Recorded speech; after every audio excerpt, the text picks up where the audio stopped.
Salam sejahtera saudara yang kekasih di dalam nama Tuhan Yesus Kristus. Sekarang kita akan memikirkan bagian kedua daripada pembicaraan kita mengenai Roh Kudus. Roh Kudus adalah satu pribadi. Saudara, bagian ini menjadi satu bagian yang penting untuk kita mendekati, memahami tentang atau keberadaan daripada Roh Kudus.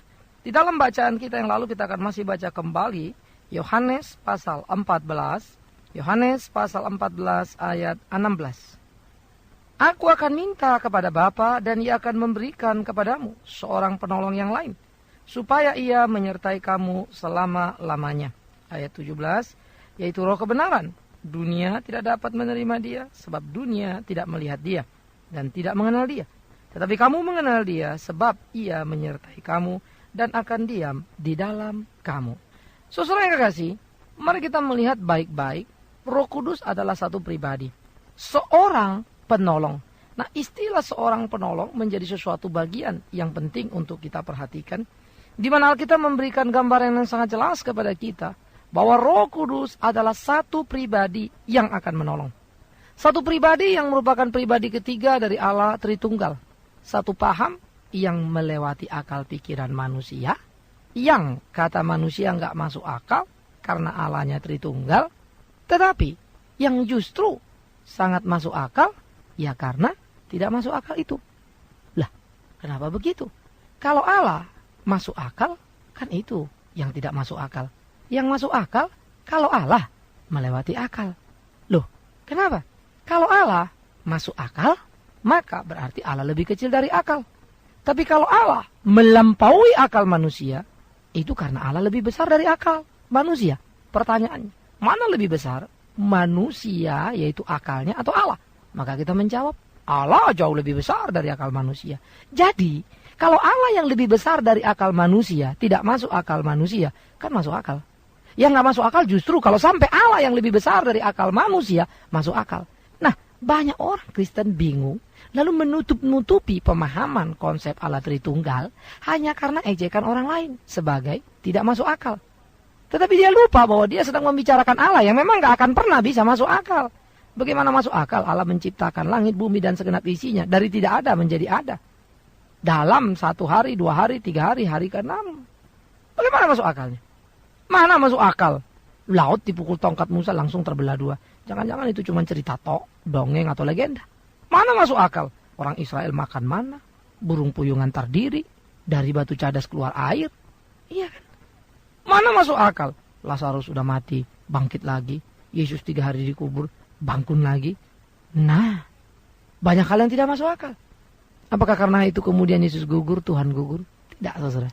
Karena itu mari dengan bangga dan dengan baik-baik kita bicara tentang Allah Tritunggal. Tapi hari ini kita tidak Allah Tritunggal. Tetapi bagaimana kemudian kita menempatkan Allah Roh Kudus pada tempat yang pas. Supaya kita berhati-hati. Jangan sampai justru menggambarkan satu gambaran yang salah. Yang mengakibatkan orang lain salah mengerti atau salah paham tentang kekristenan. Khususnya tentang Roh Kudus. Nah, ini bertanggung jawab kita bersama-sama. Supaya dengan iman yang jelas, konsep yang jelas, kita beriman teguh kepada Dia. Allah Roh Kudus yang adalah satu pribadi. Allah Roh Kudus yang sangat berbeda dengan apa yang dipahami oleh saudara-saudara kita yang lain. Khususnya kepada mereka yang lari dan menolak konsep Allah Tritunggal. Bagi orang-orang saksi Yehova, Roh Kudus hanyalah merupakan satu kekuatan dari Allah. Karena mereka tidak menerima konsep Allah Tritunggal. Bagi mereka, Yesus adalah ciptaan mula-mula. Kesalahpahaman dalam menerjemahkan Wahyu pasal yang ketiga. Salah mengerti juga di dalam Amsal pasal 20.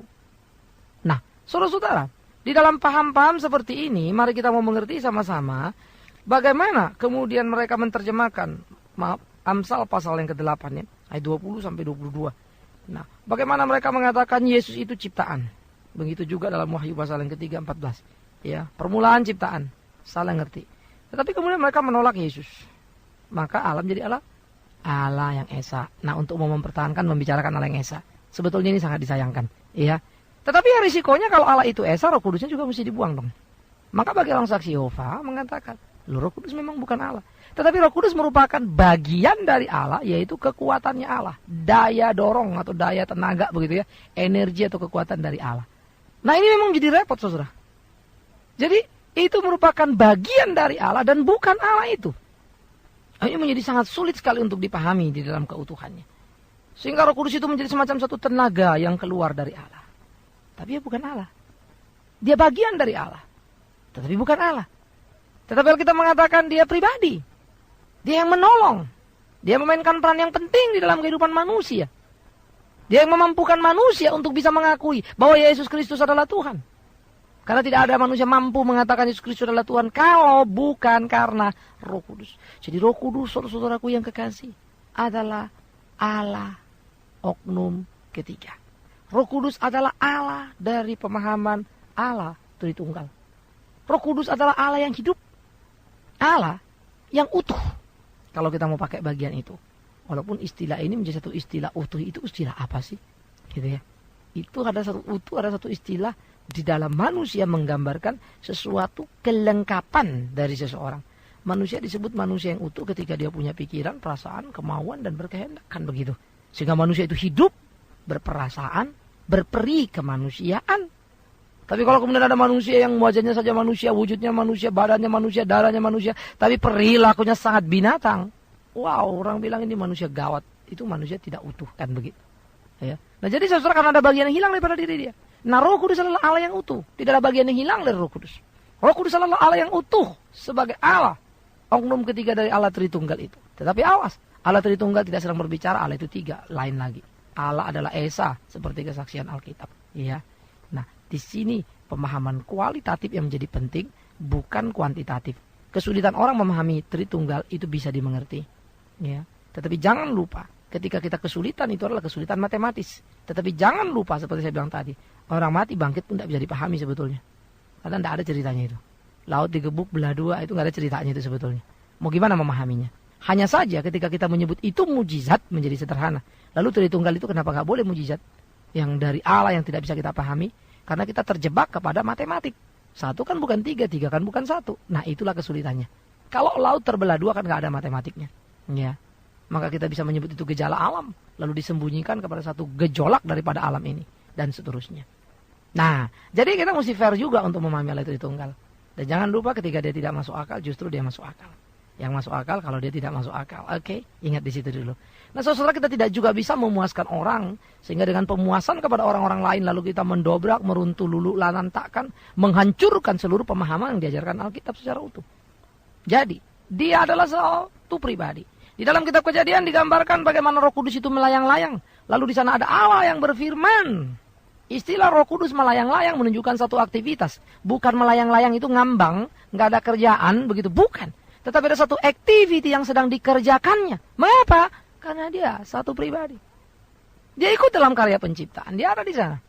Satu waktu nanti kita akan bicarakan lebih lengkap lagi tentang itu. Jadi Roh Kudus adalah satu pribadi yang hadir pada waktu penciptaan, yang mengerjakan itu di dalam kehidupan anak-anak manusia.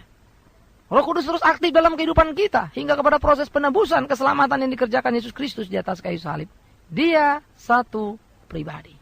Dia menolong. Dia aktif. Dia berkarya. Dia bukan merupakan bagian dari Allah. Seperti yang dikatakan orang-orang saksi Yehova. Sangat berbeda. Bukan itu.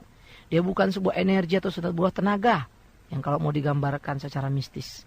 Sehingga itu memang mengakibatkan tidak sedikit ternyata orang Kristen memperlakukan Roh Kudus persis seperti itu. Persis sebuah kekuatan yang bisa nempel pada manusia lalu ada semacam tenaga yang keluar dari diri manusia. Aneh sekali. Ini gawat sekali. Padahal Roh Kudus adalah satu pribadi, Allah yang hidup, yang seharusnya kita juga berhati-hati kepada dia dan tidak bermain-main dengan dia. Tetapi Roh Kudus seringkali diterjemahkan mulai dari pemahaman yang tampaknya ringan sampai kepada yang menjadi berat. Ketika bagaimana mempersonifikasikan Roh Kudus. Hanya karena di dalam Yohanes pasal 3 ketika bicara dengan Nikodemus tentang kelahiran baru. Lalu Yesus memberikan satu gambaran lukisan kepada Nikodemus tentang roh itu. Yang dikatakan bagaimana kamu tahu angin datang, dari mana datang dan kemana perginya. Karena nggak bisa kelihatan. Tetapi apakah ada? Ada. Karena itu ada kelahiran baru di mana roh mengerjakan itu. Kan begitu. Tidak kelihatan mata, betul. Tetapi bisa diproses oleh kasih dan kuasa roh itu. Jadi, digambarkan seperti itu. Lalu ada juga penggambaran, pelukisan bagaimana digambarkan Roh Kudus. Seperti minyak yang memberikan kehidupan. Nah kemudian sayangnya, di di dalam gambaran-gambaran untuk menggambarkan kehadiran roh, untuk menggambarkan peran yang sedang dimainkan Roh Kudus, lalu kita kebablasan. Sesudah contoh-contoh di dalam Alkitab, akhirnya kita terus-menerus melukiskan Roh Kudus seperti itu. Roh Kudus itu seperti angin yang bisa kita perintah untuk bertiup. Wah, itu jadi gawat, saudara. Orang nggak pernah nyanyi misalnya, ya, berhembuslah Yesus. Karena mereka berpikir Yesus kan satu pribadi kan, masa berhembuslah Yesus? Nggak ada yang nyanyi berhembuslah Allah. Padahal Yesus yaitu anak Allah sekarang ini. Dan Allah Bapa dan Allah Roh adalah roh semuanya.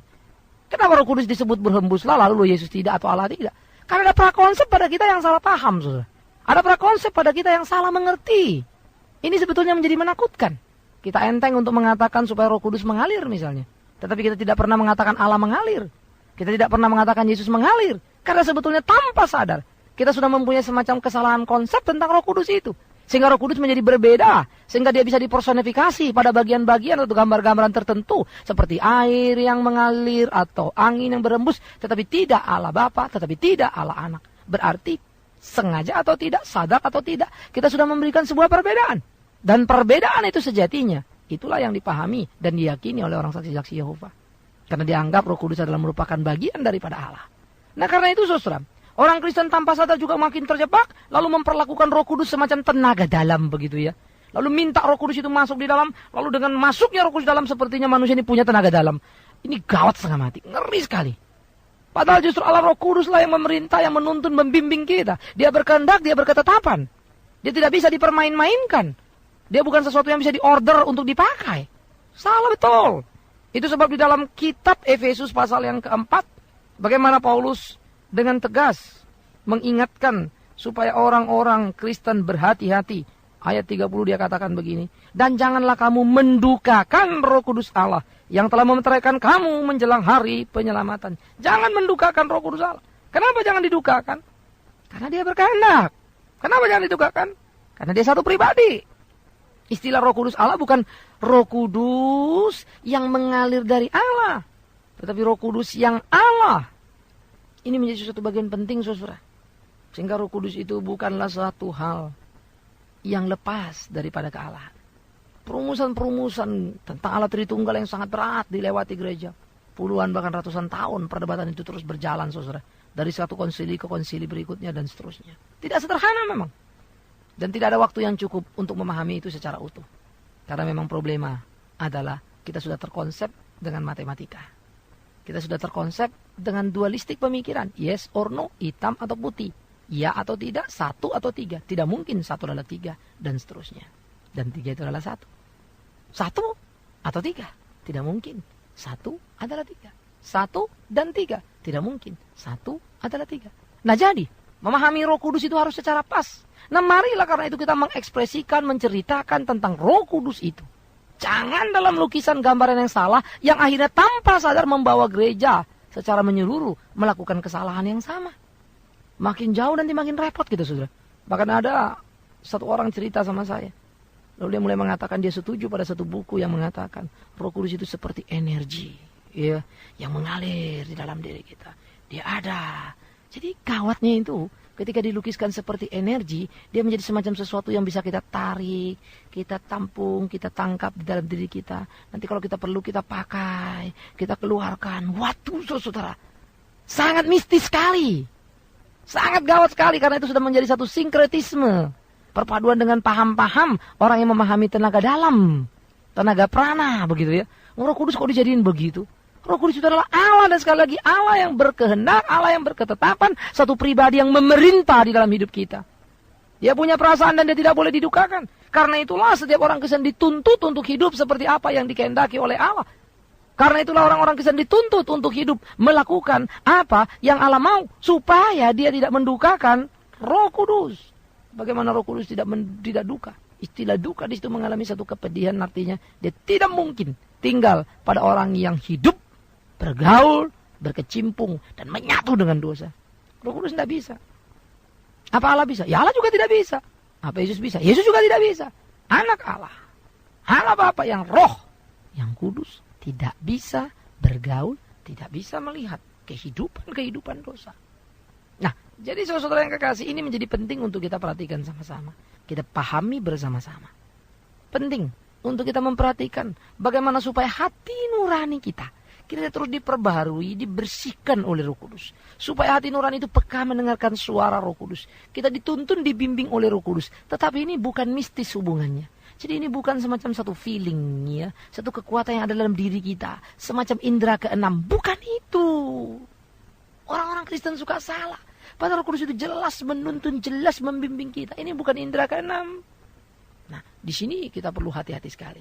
Sehingga orang Kristen harus mampu membereskan kesalahpahaman tentang Roh Kudus. Caranya apa? Dengan mengajarkan, menegakkan hal yang prinsip yang betul. Sehingga setiap konteks-konteks di dalam Alkitab seperti Roh Kudus digambarkan sebagai minyak, Roh Kudus digambarkan sebagai burung merpati, Roh Kudus digambarkan sebagai air atau sebagai angin. Itu mesti dipahami betul-betul dalam konteks di mana menggambarkan, di mana melukiskan kehadirannya itu, maknanya. Itu menceritakan perempuan-perempuan yang tidak membawa minyak. Kalau kita gambarkan sebagai orang-orang yang hidup tanpa Roh Kudus, silakan. Tetapi awas. Itu mau bicara apa? Itu cuma mau bicara bagaimana orang hidup tanpa Roh Kudus. Itu saja. Tapi jangan kebablasan terus bilang Roh Kudus adalah minyak. Karena kita sudah lewat dari masa itu. Sudah lewat contoh itu. Kan sudah cukup ceritanya. Jangan dong. Konteks itu udah pas di situ kok. Tapi maknanya masih berjalan terus. Kan begitu. Sama seperti Yesus mengutuk pohon ara. Kenapa? Karena aranya tidak berbuah. Artinya apa? Yesus mau semua orang ikut dia dan ikut dia harus berbuah. Itu kan tuntutan Yesus. Tapi jangan dong Anda asik lewat lalu lihat pohon ara mungkin ada kutuk lagi begitu ya, gawat sekali. Itu kan mau menceritakan bagaimana orang Kristen harus berbuah, tidak boleh seperti pohon yang tidak berbuah. Tapi kan pohon itu ada musimnya. Begitulah, memang pohon ada musimnya. Maka dia ingin mengatakan ketika Tuhan mau orang Kristen berubah harus berbuah. Tidak boleh pakai musim kan begitu. Nah, jadi pemahaman, penggambaran, pelukisan seperti itu lihat di konteksnya. Jangan main angkat ke sekarang, akhirnya bukan memberikan penjelasan, tapi makin membingungkan. Hanya orang mengiming-iming, membayang-bayangkan Roh Kudus itu kok jadi modelnya kayak apa begitu. Kalau memang Roh Kudus saudara yakini sebagai pribadi dari Allah Tritunggal, sekali lagi saya katakan, maka dia adalah Allah. Dan dia adalah roh adanya, dia bukan materi.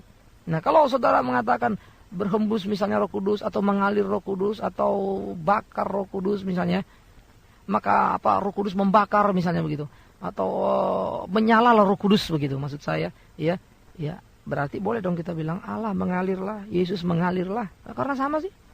Baru saudara kaget, iya kok jadi lucu ya. Nah, ya memang begitu. Makanya waktu mau mengatakan Roh Kudus pimpinlah kami, boleh dong.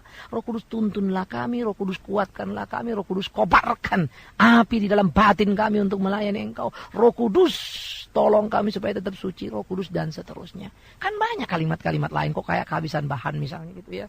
Nah, saya di sini tidak sedang membicarakan yang ini salah atau yang itu benar, tetapi saya ingin mengajak kita untuk memperbaiki dan memberikan yang terbaik di dalam kehidupan kita, yaitu pemahaman yang baik, ajaran yang baik, yang jelas dan bisa dipertanggungjawabkan. Maka hari ini kita belajar Roh Kudus satu pribadi. Karena itu jangan bermain-main di dalam hidupmu. Maka serahkan seluruh hidupmu untuk dipimpin, dituntun oleh Roh Kudus. Jangan bermain-main dan coba mencuri-curi kemuliaan Tuhan. Roh Kudus tidak suka. Dan jangan sekali-kali mendukakan Roh Kudus Allah dengan perilakumu, dengan dosamu. Karena itu periksa dirimu baik-baik. Ya, lihat baik-baik supaya jangan sampai Anda tetap Kristen yang 5 tahun lalu bertobat tetapi sekarang menjadi Kristen yang punya cerita tentang pertobatan tapi hidup dalam gelimang dosa. Awas loh, Roh Kudus tidak mau menyertai orang seperti itu. Tidak akan pernah nyata karya Roh Kudus dalam diri keberdosaan seseorang. Anda mendukakan dia. Karena itu, mari hidup dipimpin dituntun Roh Kudus. Kita boleh punya cerita pertobatan yang kita ceritakan sekarang, tapi awas, jangan sampai Anda bercerita Anda dalam keberdosaan. Roh Kudus yang 5 tahun lalu menolong engkau bertobat dan hadir dalam hidupmu bisa menjadi Roh Kudus yang tersisih melihat engkau, yang berduka melihat engkau karena bergaul dengan dosa. Ia selalu mengingatkan kita, mengingatkan saudara dan saya supaya kembali. Ia pribadi yang punya kehendak. Ia pribadi yang mengerti kita. Roh Kudus dekat dengan kita. Roh Kudus Allah yang sejati. Kiranya Tuhan menolong kita untuk bergaul dengan benar, memahami dengan benar,